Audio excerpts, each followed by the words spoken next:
Hello, welcome to Alicia Intellectual Talks. You all are very aware that in a society there is capitalism. In a society there's greed. In a society there's selfishness. In a society overall, and what I'm getting to, there is fraudulent activity. With these series, I'm going to be giving you some of my experiences with dealing with crooks, dealing with fraudulent activity, so that we as a community can start educating ourselves on the things that go on when someone can purposely take money from you without you knowing it, or rob you without you knowing it. There's some people work for great gain. So with this segments, I'm going to be addressing it. Welcome. My first view that I would like you all to see is a particular mechanics. Mechanics sometimes can be the downfall of a poor city. If you're people that live within a margin of people that are living in poverty, there's sometimes businesses set particularly to eat off of those particular people that live in that particular section of poverty. So that's always questionable with these businesses, is that you have to pay attention to if these businesses really care about their community, or are they ultimately just eating and taking from their community. So when someone says that you're a bottom feeder, I would say that a person that's a bottom feeder is not the person that's living in poverty trying to come up, but the person that is actually came up and living in the poverty and taking from the poverty. So what I'm getting at is that there has been many things with me being a single woman, a single black woman, that has happened to me within my community, within my inner space of what you call poverty level. I have been witnessing where I have been losing large amounts of money due to the practices that are being put before me within my city. There's proper ways to resolve things, they say, but it doesn't work when you have went through the process and it doesn't work. So here with these shows, I'm going to let you all see the process and how I've done the process and how they haven't worked, and how we're going to get to where it will work. My first victim or victimizer. My first victimizer is Robert Megabet. Robert Megabet was a particular mechanic who calls himself a mobile mechanic, who I found on Craigslist. Craigslist is starting to be no more a credit website. I guess since the Craigslist killer, I still tried to use Craigslist for cars. And I've always used Craigslist to find places, houses, etc. So Craigslist used to be very utilizing for me, but now Craigslist is starting to be fraudulent. So I found Robert Megabet on Craigslist. When I seen Robert Megabet, he was a mobile mechanic, a young black man. First thing immediately with a black person, I want to help them because I'm black, because I understand our struggles in America. And so when I have money, my first thing is I want to look out for black people if I can. So when I seen him and he mobily came to my house, he was to fix a hose issue within my car where the hose had popped off from wear and tear near the air conditioner and the radiator. And this particular guy came and looked at it, and I was expressing to him that I really wanted to go to a festival, because I'm trying to give you all my festival videos and show you how festivals are in Dayton, Ohio, and the feel of it. But to not change the subject, he said that he could fix the part. And I have a particular foreign car where you really don't want to get parts that don't belong to the car. To make a long story short, this guy said that he could fix my car. I don't have no exact information how to fix a car. I was not raised with a father that taught me how to fix a car. I was not around men that taught me how to fix a car. I didn't go to school to learn how to fix a car. And then I'm a woman. I feel like that's a man's job and a man's place to deal with the car, So I always try to find men that say they specialize, say they licensed, say they're registered or however to do this kind of practice. And he seemed very professional. And I'm going to show you all some of the things here where you'll be able to see how he looks very professional with his receipts, and how he looks very professional with his how he uses the swipe system, and how he sets up the appointments, and he puts an emphasis on how he's a mobile mechanic. Well, there was very much more to the story, because when he decided to do the job, he showed up at nighttime. He worked on the car all night. Instead of during the day, he worked during the night. I would give it about 2 weeks, and the hose came off in the middle of nowhere with my son. And Mr. Robert Megabed did come to my rescue. But then after the hose kept popping off, every time I hit the next corner, the hose kept popping off. This guy ultimately had me pay a total of $400 to him doing nothing to my car. He came the second time to try to fix it, and he charged me to fix it again. He charged me for each part, so there was like 2 parts total that he charged me. So ultimately, he charged me for nothing. He got me, in other words. And so I want people to see this, because I'm still have a big heart. Like, should I take this man to court and get my money? Because I have the receipts. I have the text messages. I'm going to show you all. I'm going to run it down. I want you all to see the way that this guy was treating me when he didn't do what he was supposed to do as far as fixing my car. Here you're going to see basically where the guy basically sent me the part that I needed to get another part. So after he decided that he couldn't fix my car 2 times and I still paid him, he said, okay, we need another part.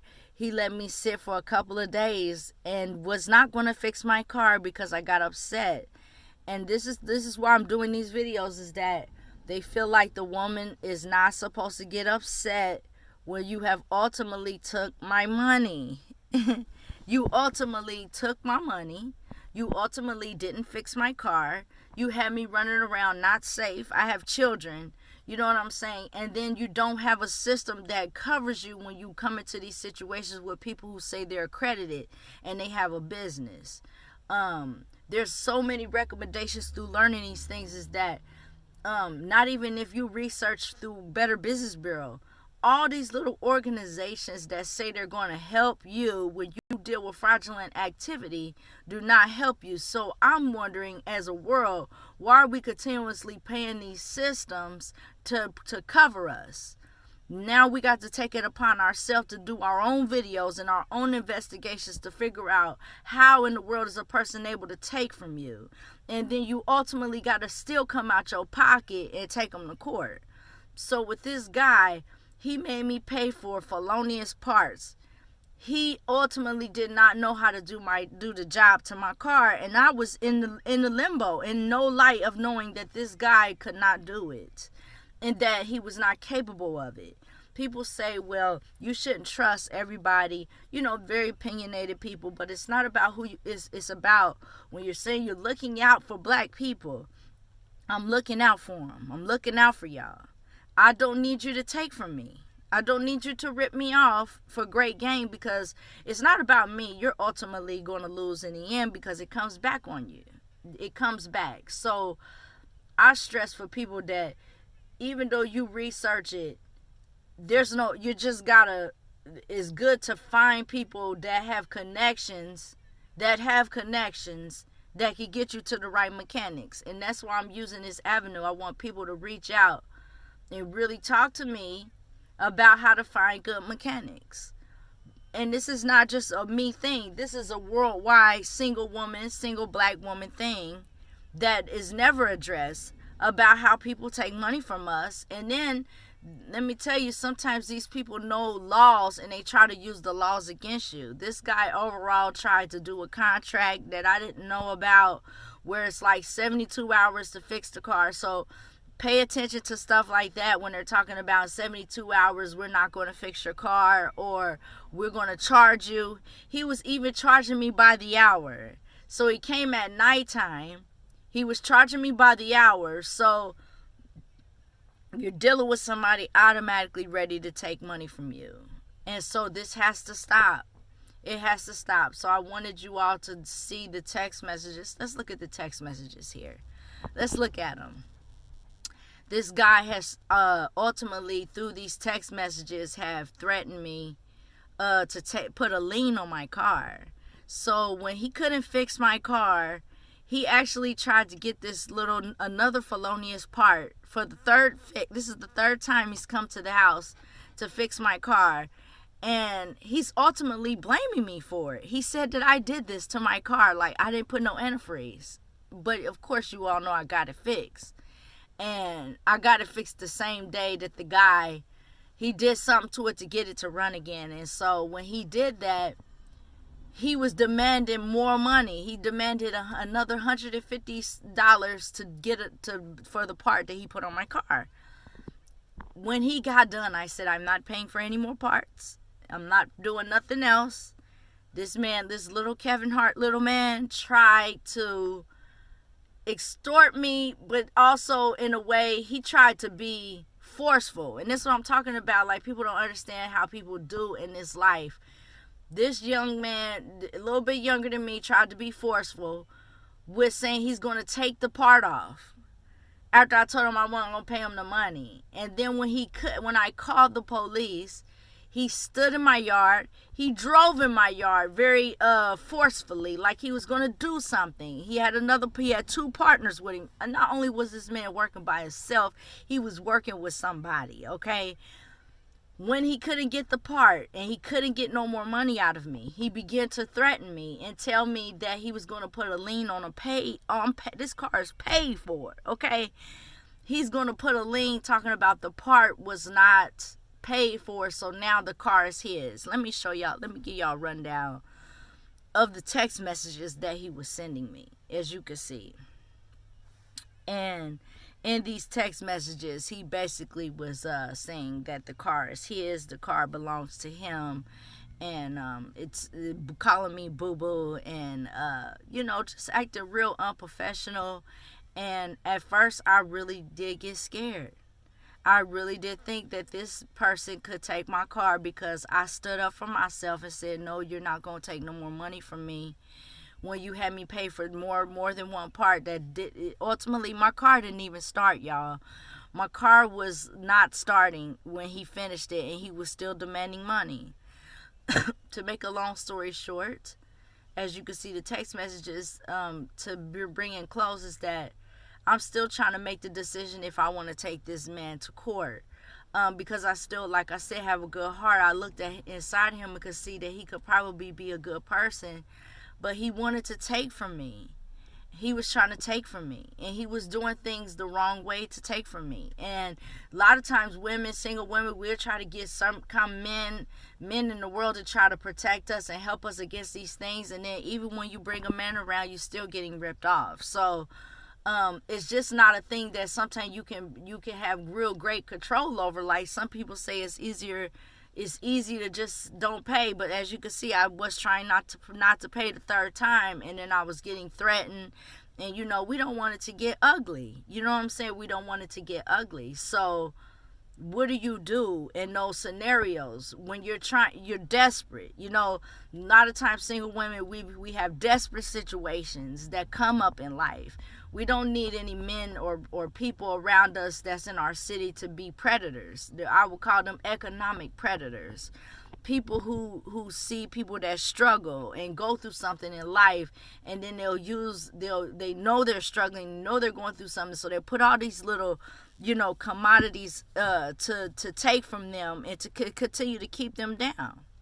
I refuse as a single woman to be put down or kept down, or to keep money keep getting removed from my pocket that, you know, a person could just run with it. So because I don't have all the answers, the video is the best way to express and to show you all how fraudulent activity is and how to expose it, but rather that we shut it down and that we learn from it together and that it never happens again. Mr. Robert Megabeth is still in my hot seat right now because I'm still thinking about going to take this man to court to give me my money back, which is almost $400. With no the car wasn't fixed. You feel me? I've lost so much money with fraudulent activity that I just very frustrated, and I have tried all the necessary requirements in a city, attorney general, whatever you want to call it. They don't help you. If they did, I will be here to tell y'all this is what you look to. But these places are not to look to. So we're going to look here at Alicia Intellectual Talks. Until the next time, I'll be back. Take care. Please subscribe to my YouTube. If you have anything that you would like to express to me, or you would like to come onto the show as a guest host and to explain your fraudulent activity, I'm giving an open invitation for you to come and join me and to express what you have experienced with fraudulent activity. Reach out to me at AliciaIntellectualTalks.com or AliciaIntellectualTalks@gmail.com.